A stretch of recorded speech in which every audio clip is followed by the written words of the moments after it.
নমস্কাৰ ভাৰতীয় education and information চেনেলটোলৈ মই পংকী আপোনালোকক স্বাগতম জনাইছোঁ। আজি আমি এই ভিডিঅ'টিত চাম মোৰ মাতৃমুখ দৰ্শন নামৰ পাঠটিৰ কিছুমান কুৱেশ্যন আনচাৰ। তেন্তে আহক আমি কুৱেশ্যন আনচাৰসমূহ সবিশেষ চাম। ফাৰ্ষ্ট কুৱেশ্যন হৈছে মোৰ মাতৃমুখ দৰ্শন শীৰ্ষক পাঠটিত মাতৃ শব্দৰে কি বুজোৱা হৈছে, কিমান বছৰ পাছত আৰু কেতিয়া তেওঁৰ মাতৃমুখ দৰ্শন হৈছিল। এনচাৰ হৈছে মোৰ মাতৃমুখ দৰ্শন শীৰ্ষক পাঠটিত মাতৃ শব্দৰে নিজৰ মাতৃভূমি অসমৰ কথাক বুজোৱা হৈছে ১.২ বছৰৰ পাছত আৰু ১৯৩০ চনৰ ১৯ ছেপ্টেম্বৰত কৰ্মসূত্ৰে থকা সম্বলপুৰৰ পৰা অসমলৈ বুলি যাত্ৰা কৰি ২২ ছেপ্টেম্বৰত তেওঁৰ মাতৃমুখ দৰ্শন হৈছিল। নেক্সট কুৱেশ্যন লক্ষ্মীনাথ বেজবৰুৱাক কটন কলেজৰ ছাত্ৰসকলে কিদৰে অভিনন্দন জনাইছিল। উত্তৰ সুদীৰ্ঘ কাল উৰিষ্যাৰ সম্বলপুৰত থকাৰ পিছত লক্ষ্মীনাথ বেজবৰুৱা বানানটো ভুল আছে, কুৱেশ্যনত থকাটো শুদ্ধ, ইয়াতে থকাটো ভুল। লক্ষ্মীনাথ বেজবৰুৱা অসমলৈ উভতি আহে। আনন্দত চেঁচা পানী ঢালি বেজবৰুৱাদেৱে মেলেৰিয়া জ্বৰত আক্ৰান্ত হ'ল। সেইদিনাই গধূলি সভা পাতি কটন কলেজৰ ছাত্ৰসকলে তেখেতক অভিনন্দন জনালে। জ্বৰ ভালদৰে এৰা নাছিল যদিও ছাত্ৰ বন্ধুসকলৰ আগ্ৰহক নেওচা দিব পৰা নাছিল। সভালৈ গৈ তেওঁ দেখিলে ছাত্ৰ বন্ধুসকলৰ কি উৎসাহ, কি আনন্দ। বেজবৰুৱাই সপোনতো ভবা নাছিল কেনেকৈ তেওঁ ছাত্ৰসকলৰ অন্তৰাত্মাত বিৰাজ কৰিছিল। অন্তৰাত্মাত হ'ব লাগে। জ্বৰৰ কথা পাহৰি বেজবৰুৱা ডেকাসকলৰ মাজৰ এজন ডেকা হৈ পৰিছিল। ডেকাসকলৰ মাজৰ পৰা কোনোজনে সুৱলাকৈ ইংৰাজী আৰু অসমীয়া ভাষাত বক্তৃতা দিছিল, কোনোজনে সুললিত কণ্ঠেৰে গীত গাইছিল। বেজবৰুৱাৰ এনে অনুভৱ হৈছিল যেন তেওঁৰ জীৱনৰ নুমাব ধৰা চাকিগছ তেল শলাদি পুনৰ জ্বলাই তুলিছিল। তেনে ক্ষণত তেখেতে উপলব্ধি কৰিছিল কলিকতাত চৰকাৰী বৃত্তিৰ ছাত্ৰৰ সংখ্যা বঢ়োৱাতকৈ গুৱাহাটীত কলেজ স্থাপন কৰি লাভৱান হোৱাৰ কথা।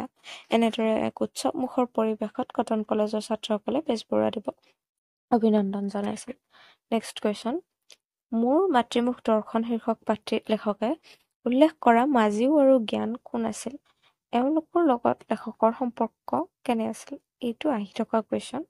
উত্তৰ হৈছে মোৰ মাতৃমুখ দৰ্শনত লেখকে উল্লেখ কৰা মাজিও আছিল সুকবি তথা সুবিখ্যাত চাহ খেতিয়ক সদাগৰ শ্ৰীযুত চন্দ্ৰকুমাৰ আগৰৱালা আৰু জ্ঞান আছিল ল কলেজৰ প্ৰসিদ্ধ প্ৰিন্সিপাল উদাৰ হৃদয় mister J Baruah barrister at law. Next হৈছে এওঁলোকে লেখক লক্ষ্মীনাথ বেজবৰুৱাৰ নিমিত্তে গুৱাহাটীখন পোহৰাই ৰাখিছিল। সেইকাৰণে গুৱাহাটীৰ ফালে মুখ কৰিলে বেজবৰুৱাদেৱৰ মনত সুখৰি লহৰি উঠিছিল। তেওঁলোকৰ ঘৰ বেজবৰুৱাদেৱৰ নিজৰ ঘৰ হৈ পৰিছিল। তেওঁলোকৰ আদৰ যত্ন আৰু মৰমে বেজবৰুৱাদেৱৰ জয় পৰা জীৱনটোত জীৱ ঠন ধৰাই উঠাইছিল। নেক্সট কুৱেশ্যন লক্ষ্মীনাথ বেজবৰুৱাৰ গুৱাহাটীক ভাল লগাৰ ৩টা কাৰণ উল্লেখ কৰা। এইটো কুৱেশ্যন খুব আহি থাকে।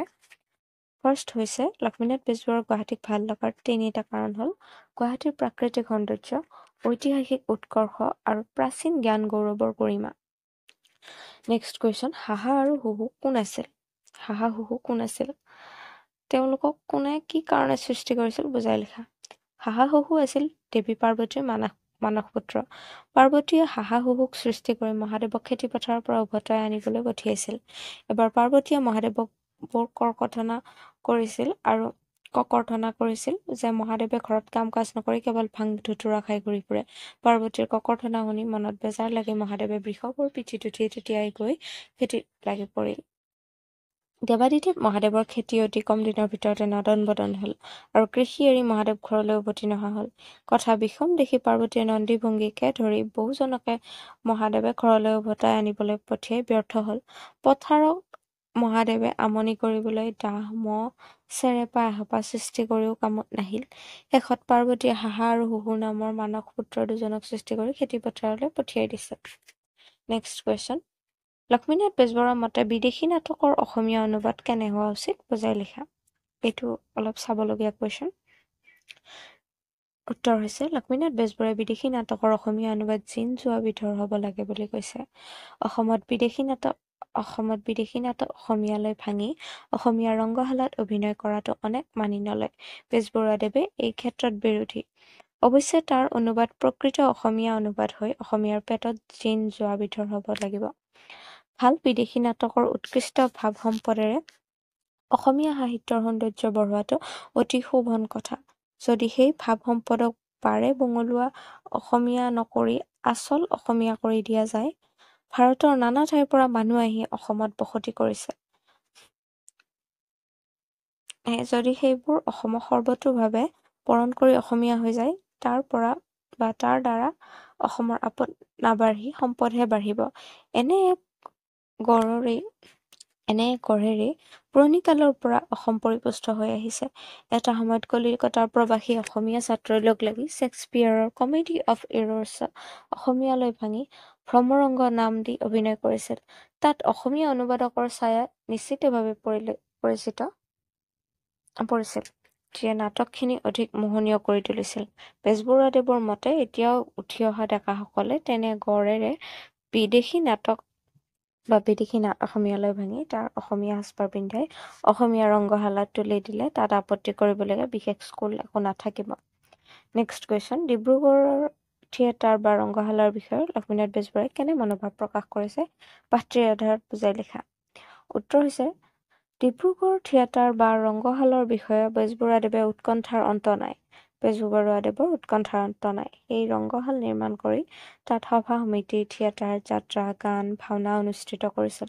থিয়েটাৰৰ চিত্ৰপটবোৰ অসমীয়া চিত্ৰবিদ ডেকাসকলৰ দ্বাৰাই অংকন কৰা হৈছিল, যিবোৰ কলিকতাৰ নিপুণ চিত্ৰবিদসকলতকৈ কোনো গুণে হীন নাছিল। এনে ক্ষেত্ৰত পেইণ্টিং আৰু ফটোগ্ৰাফীত মুক্তানাথ বৰদলৈৰ কৃতিত্ব লেখত ল'বলগীয়া। ডেকাসকলে পূজাৰ সময়ত কেইবাখনো নাট অভিনয় কৰিছিল। এইসমূহৰ সাজ-সজ্জা, চিত্ৰপট, ভাৱপূৰ্ণ অভিনয়, সুন্দৰ সংগীত আৰু মনোজ্ঞ নৃত্যত বিশেষ কৃতিত্ব দেখা যায়। ডিব্ৰুগড়ীয়া ডেকাসকলৰ যত্নত অসমীয়া নাট মঞ্চস্থ কৰাৰ লগতে বিদেশী নাট অসমীয়ালৈ ভাঙনি কৰি অসমৰ ৰংগশালাত প্ৰকৃত অসমীয়া অনুবাদ হৈ অসমীয়াৰ পেটত জিন নিয়াব পৰা প্ৰক্ৰিয়াটো সঁচাকৈ শলাগিবলগীয়া। বেজবৰুৱাই এই ক্ষেত্ৰত সবল প্ৰতিক্ৰিয়া দাঙি ধৰিছে। এনেদৰে ডিব্ৰুগড়ৰ অভূতপূৰ্ব পৰিৱৰ্তনে বেজবৰুৱাক বিশেষভাৱে সন্তোষিত কৰিছিল। নেক্সট কুৱেশ্যন, পানী মে মীন পিয়াচি, মুখ শুনত শুনত লাগে হাঁচি। ৰচনা। বেজবৰুৱাই কি প্ৰসংগত ইয়াৰ অৱতাৰণা কৰিলে বুজাই লিখা। সেইটো চাবলগীয়া কুৱেশ্যন। মহাত্মা কবিৰে এই পদভাগি ৰচনা কৰিছিল। পানীত থাকিও মাছ তৃষ্ণাতুৰ হৈ থকাৰ দৰে খাওপাতত বা বিধিৰ বিপাকত পৰিহে বেজবৰুৱা বহু বছৰ ধৰি মাতৃভূমিলৈ আহিব পৰা নাছিল। বিধিৰ বিপাকত পৰিলে এডিঙি পানীত থকা মানুহেও পিয়াহত শুকাই মৰে। মাতৃভূমিৰ প্ৰতি থকা গভীৰ আন্তৰিকতায়ো বেজবৰুৱা খাওপাতৰ বাবেই অসমলৈ ঘূৰাই আনিব পৰা নাছিল। এই প্ৰসংগতেহে তেখেতে এই পদভাগি অৱতাৰণা কৰিছিল। নেক্সট কুৱেশ্যন, যথা নিযুক্তস্মি তথা কৰোমি। এই পদভাগি কোনে ক'ত কি প্ৰসংগত অৱতাৰণা কৰিছে বুজাই লিখা। উত্তৰ হৈছে, যেতিয়া বেজবৰুৱাদেৱে গুৱাহাটী আহি পালে তেতিয়া কটন কলেজৰ ছাত্ৰসকলে তেখেতক আদৰিবলৈ এখন সভা আহ্বান কৰিছিল আৰু তেওঁক উষ্ম আদৰণি জনাইছিল। ডেকা ছাত্ৰসকলে মনত কি উৎসাহ, কি আনন্দ।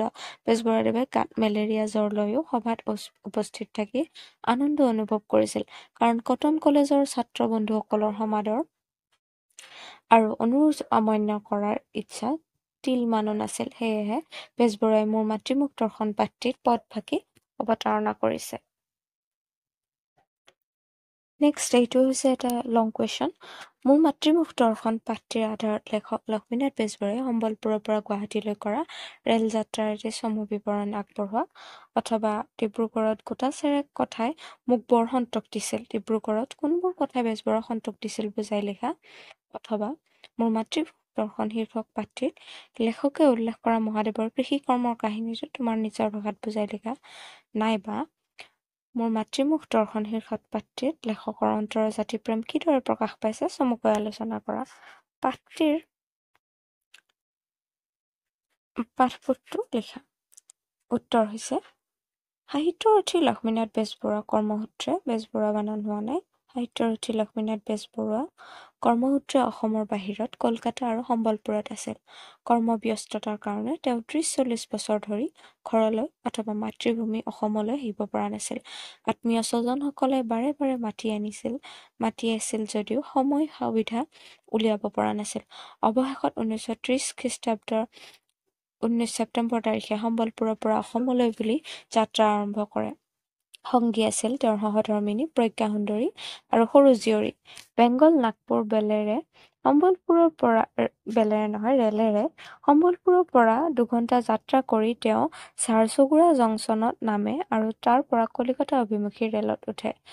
লগত খোৱা বস্তু নিনিয়া কাৰণে ৰেলতে খোৱাৰ ব্যৱস্থা কৰিব নোৱাৰাৰ কাৰণে পৰিয়ালসহ লেখকে লঘোণে ভোকে যাত্ৰা কৰিবলগীয়া হয়। 20 তাৰিখৰ ৰাতি 8মান বজাত তেওঁ কলিকতাত নামি মহানগৰৰ এটি ঘৰত উপস্থিত হয় আৰু লৰালৰিকৈ ভাত খাই শুই থাকে। পিছদিনা কলিকতাৰ শিয়ালদহ ষ্টেচনৰ পৰা গুৱাহাটীলৈ বুলি যাত্ৰা আৰম্ভ কৰে। ইয়াত কিছুমান ভুল আছে দেই। যাত্ৰা আৰম্ভ কৰে আৰু 22 তাৰিখে গুৱাহাটীত উপস্থিত হয়। সেই সময়ত ব্ৰহ্মপুত্ৰৰ ওপৰত দলং নিৰ্মাণ হোৱা নাছিল। গতিকে যাত্ৰীসকলে নদীৰ উত্তৰ পাৰে আমিনগাঁও থকা ষ্টেচনত নামি নদী জাহাজেৰে ব্ৰহ্মপুত্ৰ পাৰ হৈ গুৱাহাটীলৈ গৈছিল। বেজবৰুৱাক পাণ্ডু জাহাজ ঘাটতে কবি চন্দ্ৰকুমাৰ আগৰৱালা আৰু আৰ্ট ল কলেজৰ অধ্যক্ষ জে বৰুৱাই আদৰণি জনাইছিল। অনেক কাৰণত বেজবৰুৱাৰ গুৱাহাটী চহৰ ভাল লাগে। তাৰ কাৰণ হৈছে প্ৰাকৃতিক সৌন্দৰ্য, ঐতিহাসিক উৎকৰ্ষ, প্ৰাচীন গৌৰৱৰ গৰিমা। কষ্টকৰ ৰেল যাত্ৰা কৰি বেজবৰুৱাদেৱে শাৰীৰিকভাৱে অসুস্থ হৈ পৰিছিল যদিও মাতৃমুখ দৰ্শন কৰি অৰ্থাৎ অসম ভূমিত পদাৰ্পণ কৰি আনন্দিত হৈ পৰিছিল। সেইদিনা 22 ছেপ্টেম্বৰ গধূলি কটন কলেজৰ ছাত্ৰসকলে সভা এখন অনুষ্ঠিত কৰি ৰসৰাজ লক্ষ্মীনাথ বেজবৰুৱাক সম্বৰ্ধনা জনায়। পিছদিনা অৰ্থাৎ 23 তাৰিখে তেওঁ ডিব্ৰুগড়লৈ বুলি যাত্ৰা আৰম্ভ কৰে আৰু 24 তাৰিখে পুৱা গন্তব্যস্থানত উপস্থিত হয়। কেইবাগৰাকীও আপোন মানুহে লেখকক ষ্টেচনৰ পৰা আদৰি নিয়ে। ডিব্ৰুগড় চহৰৰ প্ৰগতি দেখি লেখক আনন্দিত হৈ পৰিল। তেওঁ লক্ষ্য কৰে যে ডিব্ৰুগড়ৰ তিৰোতাসকলে শিক্ষিত হৈছে। ৰাজহুৱা কাম আদিতো তেওঁলোকে আগৰণুৱা। তেওঁলোকে বোৱা কটাও শিকিছে। বহু বছৰৰ মূৰত এই মহিলাসকলে লেখকক ওচৰতে পাই সভা পাতি অভিনন্দন জনালে। ডিব্ৰুগড়ৰ ডেকাসকলে নাট্য চৰ্চা কৰে। তেওঁলোকে চহৰৰ বংগশালাত গীত মাত নাটক আদি পৰিৱেশন কৰে। মঞ্চত অসমীয়া মৌলিক নাটকৰ উপৰিও অনুদিত নাটকো অভিনীত হয়। বেজবৰুৱাই আশা কৰে যে ডেকা নাট্যকাৰসকলে বিদেশী নাটক অনুবাদ কৰোঁতে বিশেষ সাৱধানতা অৱলম্বন কৰিব। বিদেশী নাটক অসমীয়া নিভাঁজ ৰূপত অনুবাদ কৰি অভিনয়ৰ ব্যৱস্থা কৰিব। 4গৰাকী অসমীয়া ছাত্ৰ সাহিত্যিক ৰমাকান্ত বৰকাকতি, ঘনশ্যাম বৰুৱা, কুঞ্জানন বৰুৱা আৰু ৰত্নধৰ বৰুৱাই যুটীয়াভাৱে শ্বেক্সপিয়েৰৰ কমেডী অফ এৰৰ্ছ অসমীয়ালৈ অনুবাদ কৰি ব্ৰহ্মৰংগ নামেৰে প্ৰকাশ কৰে 1888 চনত। ই হ'ল নিভাঁজ অসমীয়া অনুবাদ।